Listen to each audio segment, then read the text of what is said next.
Il y a une première pointe ou on continue tout droit vers le large? Idéalement, c'est tout droit vers le large, ouais. Ok, Roger. Je m'appelle Olivier Pitras.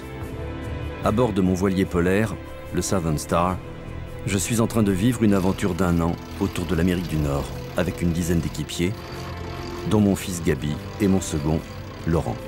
Nous menons une enquête de terrain à la rencontre des populations pour voir comment les gens vivent le changement climatique.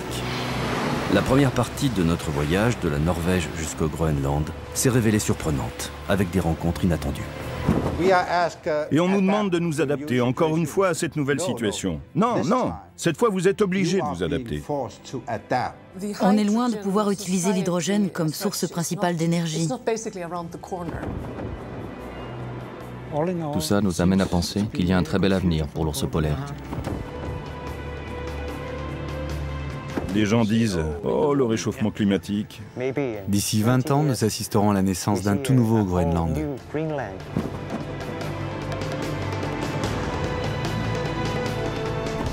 Ce qui s'est passé tout au long de ces 15-20 dernières années n'est autre qu'un changement normal, comme celui que nous avons toujours constaté.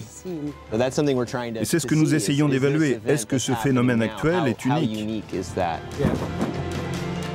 Je me demande maintenant ce qu'il en sera dans le Grand Nord canadien.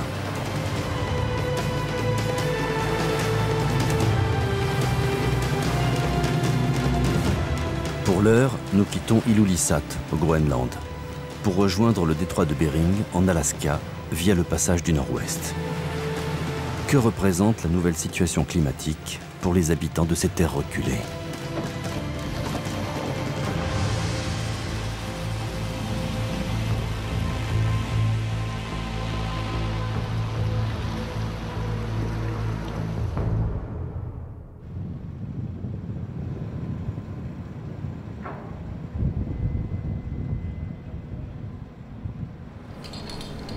Voilà, c'est fin prêt pour le départ. J'ai déjà franchi le passage du Nord-Ouest à la voile en 1999. À l'époque, j'étais le premier Français à passer et le 12 ou 13e voilier au monde. Depuis, sous l'effet du réchauffement climatique, ce passage qui relie les océans Atlantique et Pacifique au nord du continent américain est l'objet de toutes les convoitises. Outre des zones libres de glace où pourraient se développer activités économiques et paradis pétroliers, il pourrait faire gagner des milliers de kilomètres aux navires marchands qui espèrent pouvoir circuler dans ces eaux délaissées par les glaces 2 ou 3 mois par an. Tout ce qui est en couleur, c'est de la glace de différentes densités. Et là, on est en train de faire un passage en fait qui nous raccourcit.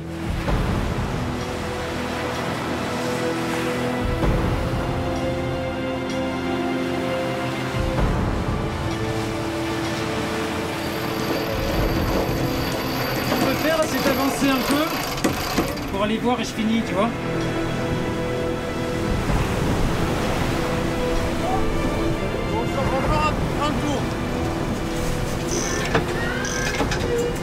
On est bon là? Ouais, on est bon, il faut reprendre le mou sur les égouts. C'est ça qu'il faut être vigilant.